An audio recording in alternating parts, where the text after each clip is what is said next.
Hello everybody and welcome to this new video on the sacred attributes of the hexagram. We have discussed yesterday how the hexagram has the potential of fusing in complete poise and equilibrium the positive and negative aspects of the deity to enhance and awaken the potential of the creation.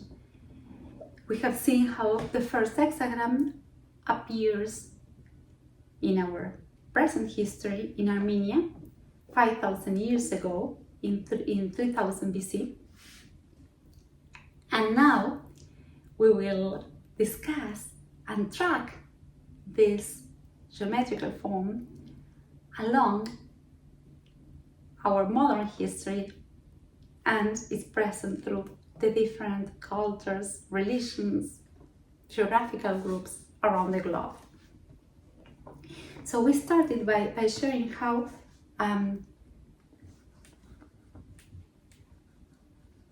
two triangles,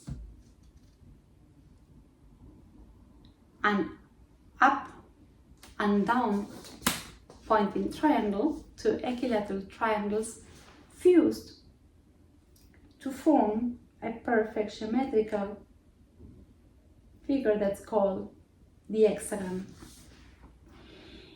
And this symbol has represented throughout different cultures in the history of humanity. I will do this again because it's not very balanced, but it has represented the perfect equilibrium between Father, Sky, and Mother Earth, between Spirit and Matter, that allows the awakeness in the center of the potential of consciousness. And the Vedic tradition has also expressed this, and the Hindu religion works with different aspects of our material work that allows us to enter in tune with consciousness, and they work with deities that are humanized, they have a human form. They work with geometrical figures, with sounds that are called mantras, and also with colors. So in the sacred, we will say, knowledge of working with geometrical forms to awaken the consciousness in ourselves, the yantra of the hexagram is very, very important. It's depicted in almost all, I would say, the totality of Hindu temples, and it represents Narayana. Narayana is the version of the deity that starts to contemplate upon itself. It reflects upon itself, and in this deep state of meditation achieves a balance between its positive and negative poles that allows him to project and start the creation.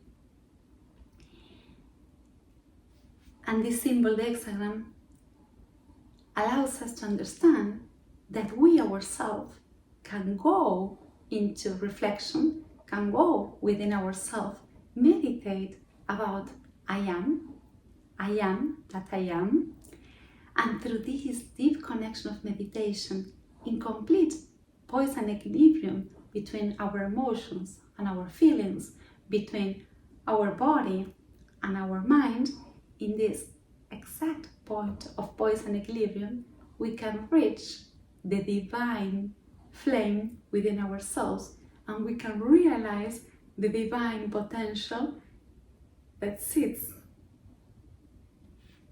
in the center of our souls. This is this glimpse of the totality, this realization that we are gods, and that God is lying dormant within us, this instantaneous realization of ourselves as divine beings is called, in the Indian tradition, nirvana. And when it takes a more religious or devotional aspect, it's also called moksha. And this nirvana allows us to understand our deep reality as divine beings, and it releases the bounds to material things, to earthly things, to our small personality problems, and releases the drama of our daily lives. So here we have mandala, the yantra of the hexagram, and how through the hexagram, concentrating in these two triangles in equilibrium, meditating over that, we can go inside and achieve nirvana. And the Indian tradition also works with sounds, and a sound that represents the hexagram is the sound Om. And this sound Om, that when we pronounce it, we just hear two letters come together, or two sounds. In reality, is a triple sound. If we decompose it, it's not Om, but it's Aum, A-U-M. So this triple sound represents the triple nature of the triangle as well, where A is the positive or expansive aspect of the deity. This is a father, where M is the receptive or passive potential of the deity, the mother. And between the fusion of the father and the mother, the U is born, the son, the equipoise of both, the consciousness lying within the hexagram. So Om is also the sound that is linked, attached to the figure of the hexagram. There's another sound that is Hrim, that is a quadruple sound, has a quadruple sound that is more linked to the aspect of Prakriti, of the creation, the mother aspect of the matrix, and it can also be linked to the hexagram. But the main sound linked to the form is a triangle, the triple sound of Om.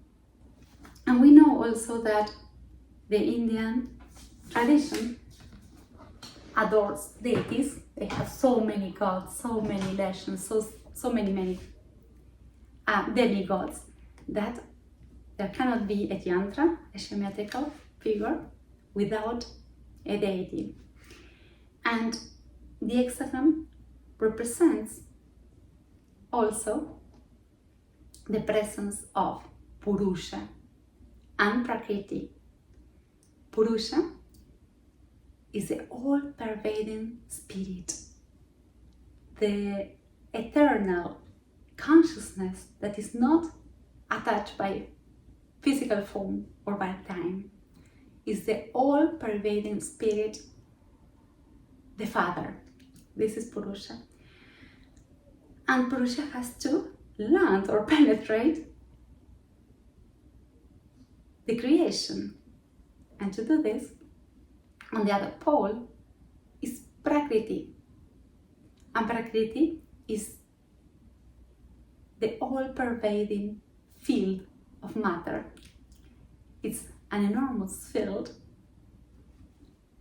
of empty space that is waiting for Purusha to land.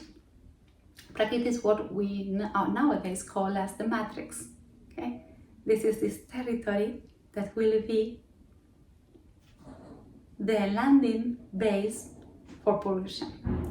And from the fusion of this all-pervading spirit with this field of expression or matrix, the creation comes to life. So the hexagram also represents Purusha and Prakriti. But these are not really deities. In fact, they are aspects of the one, no? of the source that divides itself into a vessel and a penetrating principle. But in fact, they are not really human. So the Indian pantheon moved forward also to have a more human representation of the hexagram through a couple of deities that are one of the now creative gods.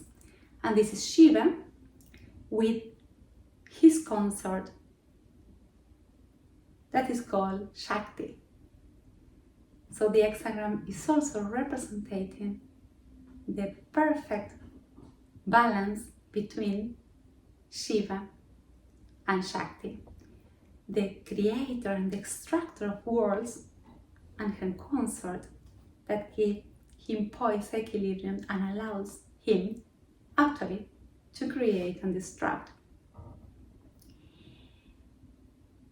So the hexagram reminds us of the potential of the source that divides itself before starting creation. It reminds us of the humanized gods that have stories and live their own drama in life through Shiva and Shakti, and also reminds us that this potential is there dormant within us, and that through inner reflection, contemplation and meditation, we can awaken this divine potential in ourselves to go above or go beyond or expand beyond our little personalities and daily life, and awaken to the consciousness of divinity within ourselves. So this is what the yantra, the mandala of the hexagram represents in the Indian culture, in the Indian tradition, and we will now make a jump to the next video where we will discuss how it is also a fundamental pillar stone in the Abrahamic religions, Judaism, Christianity, and the Muslim tradition. See you in the next video. Thank you.